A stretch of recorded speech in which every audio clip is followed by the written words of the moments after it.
नमस्कार, भारत लाइव देख रहे हैं आप। महागठबंधन में जो संगठन को लेकर लगातार तैयारियां चल रही हैं, राजद अपने संगठन को मजबूत करने में लगा हुआ है। कांग्रेस 3 दिनों का चिंतन शिविर लेकर लगातार बैठा हुआ है। इलेक्शन कमेटी उसमें चिंतन करने जा रही है कि कांग्रेस के साथ साथ महागठबंधन को कैसे मजबूत किया जाए। लेकिन सबके सामने सवाल सबसे बड़ा ये खड़ा हो रहा है कि आखिर किन मुद्दों पर महागठबंधन में विवाद है।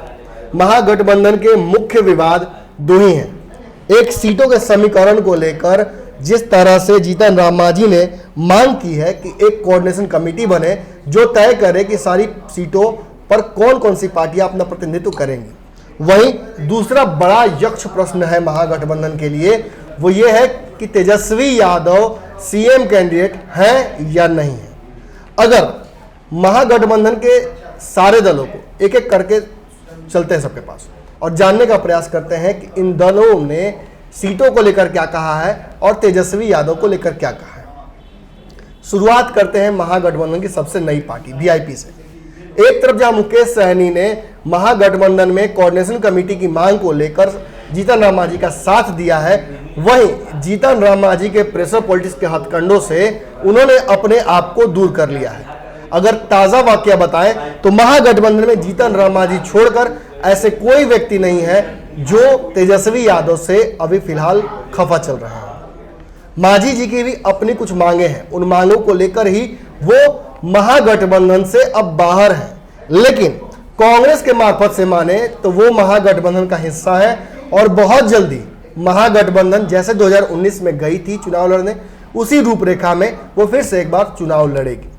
लेकिन जीतन राम मांझी तक पहुंचने से पहले आपको मुकेश सहनी के बारे में जान लेना है। मुकेश सहनी ने एक बात स्पष्ट तौर पर कह दी है कि चाहे महागठबंधन में राजद भी रहे न रहे, लेकिन वो 2019 के महागठबंधन में अपने आप को रखेगी, यानी इस महागठबंधन से वो अपने आप को अलग नहीं करेगी। दूसरी बात, सीएम कैंडिडेट को लेकर इनका भी यही कहना है कि जिस दिन बैठक होगी उस दिन जो प्रस्तावित किया जाएगा नाम, उससे चुन लेने में उन्हें कोई ऐतराज नहीं होगा।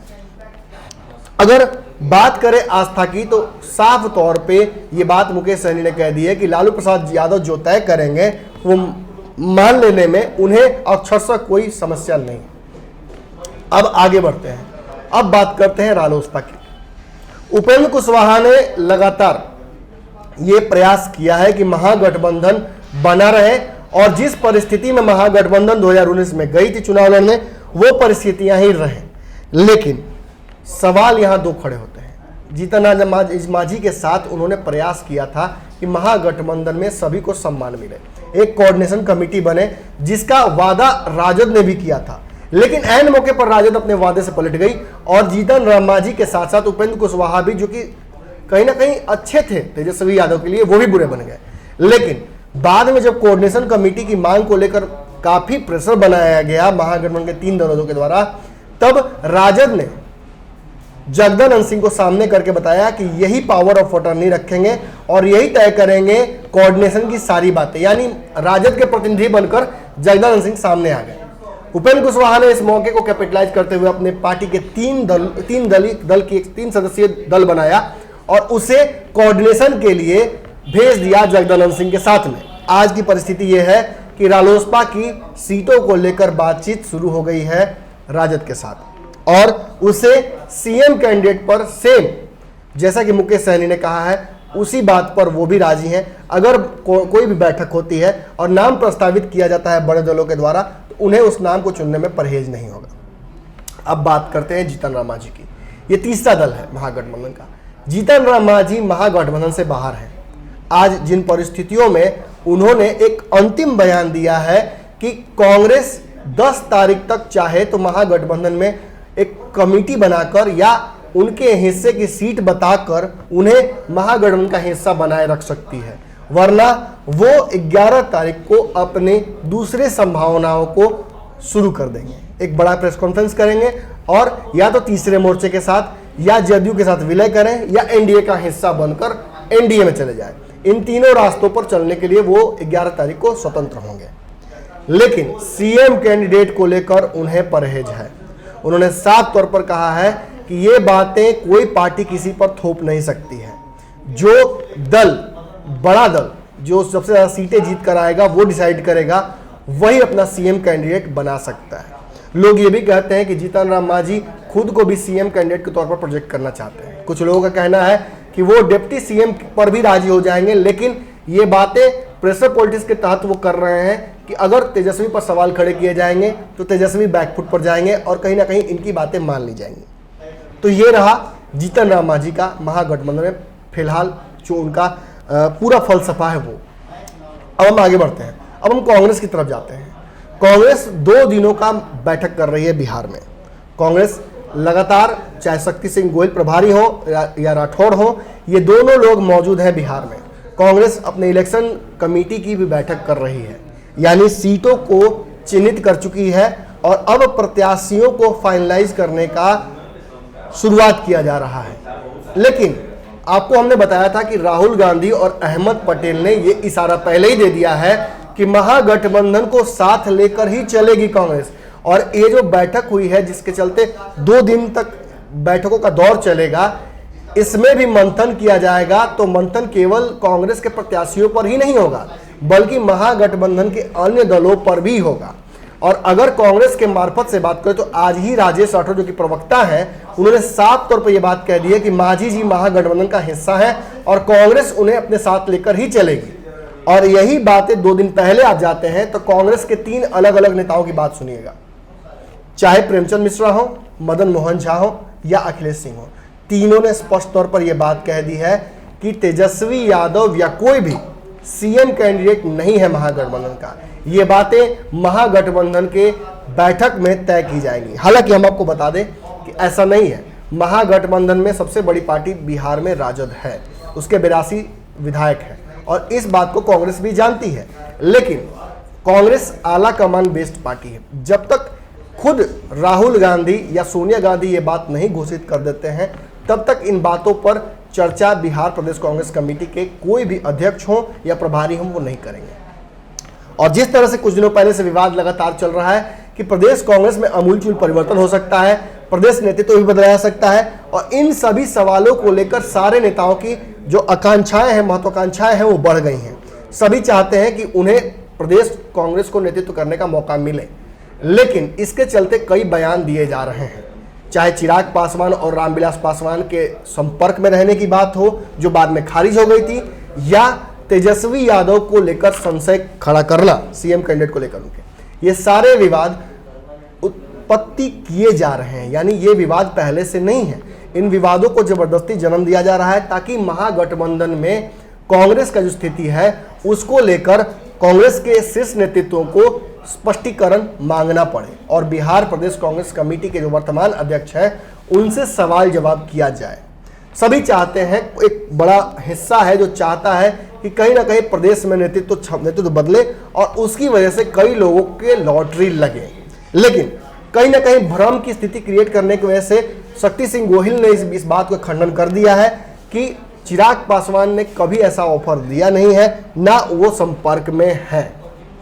लेकिन आज बयान देते समय जिस तरह से राजेश राठौर ने इस बात को इंगित की कि महागठबंधन का एक हिस्सा जीतन राम मांझी हैं और इस बात को कोई बदल नहीं सकता है, ये साबित करता है कि कहीं ना कहीं कांग्रेस भी मांझी जी के साथ अभी है। और इसका कारण है कि कहीं ना कहीं तेजस्वी यादव को लेकर आम राय नहीं बनी है। लेकिन अब आपको मैं बताने जा रहा हूं कि पहली बार तेजस्वी यादव ने सार्वजनिक प्रेजेंस में ये बात कही है, यानी एक अंग्रेजी अखबार से बात करते हुए तेजस्वी यादव ने खुद को सीएम कैंडिडेट खुद ही बताया है।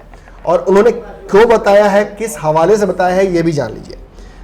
तेजस्वी यादव साफ तौर पर कहते हैं, एक सवाल जब उनसे पूछा गया कि सीएम कैंडिडेट को लेकर आपका क्या कहना है, तो उन्होंने साफ तौर पर कहा कि इस मुद्दे पर हमारी पार्टी कॉम्प्रोमाइज नहीं करेगी, क्योंकि ये मुद्दा शीर्ष नेतृत्व ने पहले ही सॉल्व कर दिया है। यानी लालू प्रसाद यादव ने पहले ही इस मुद्दे को सॉल्व कर दिया है। लेकिन ये मुद्दा कैसे सॉल्व हुआ?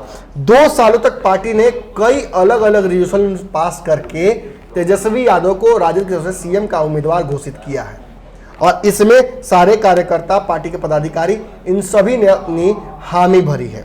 कहीं ना कहीं कार्यकर्ताओं का यही मन है। तेजस्वी यादव कहते हैं कि अपने कार्यकर्ताओं के इस फैसले को मैं नहीं बदल सकता हूं। जब आला कमान हमारा मान चुका है तब हमें भी इस कहीं ना कहीं जो लोगों ने बताया है इस बात को मानना पड़ेगा। अपने कार्यकर्ताओं के जो सम्मान है उसके लिए मैं अब पीछे नहीं हट सकता हूं।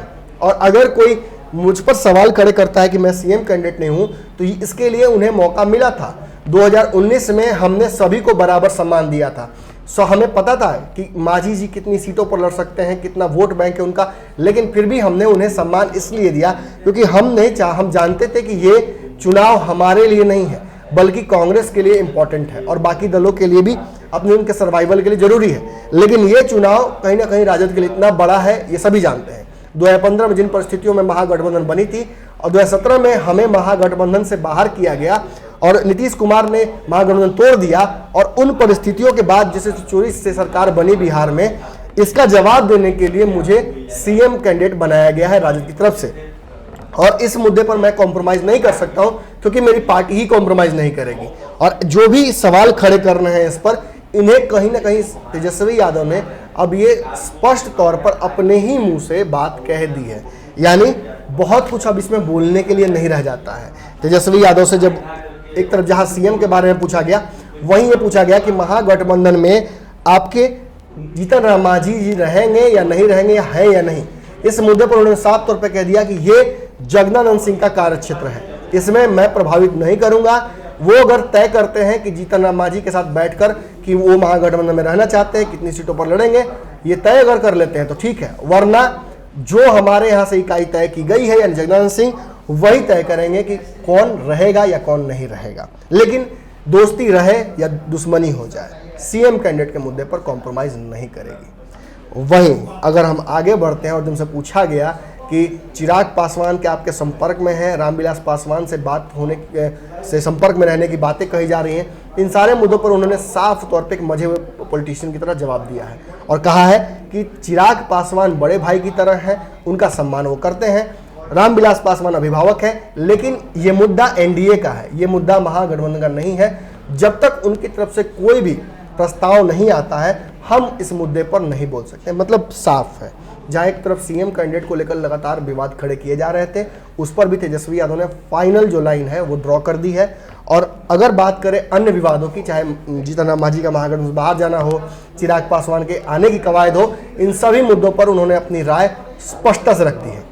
अब यहाँ क्या होता है, इस वीडियो को बनाने का मकसद क्या है? इस वीडियो को बनाने का मकसद ये है कि कहीं ना कहीं कांग्रेस ने जिस तरीके से तेजस्वी यादव को सीएम कैंडिडेट मानने से इनकार कर दिया है और इसे अगस्त तक टाल दिया है, और जिस तरह से वो मांझी जी की वकालत कर रही है, एक बात स्पष्ट है, तेजस्वी ने आज ये साबित कर दिया है कि वो सीएम कैंडिडेट अपनी पार्टी की तरफ से हैं और ये बातें वो भी मानते हैं। और जब सार्वजनिक मंचों से उन्होंने ये बात कह दी है और कांग्रेस ने उन्हें मानने से इनकार कर दिया है, इन दोनों के बीच आने वाले 2-3 दिनों में बड़ा विवाद होने की जबरदस्त गुंजाइश है। और इसी गुंजाइश में जीतन राम मांझी का फायदा भी छुपा हुआ है।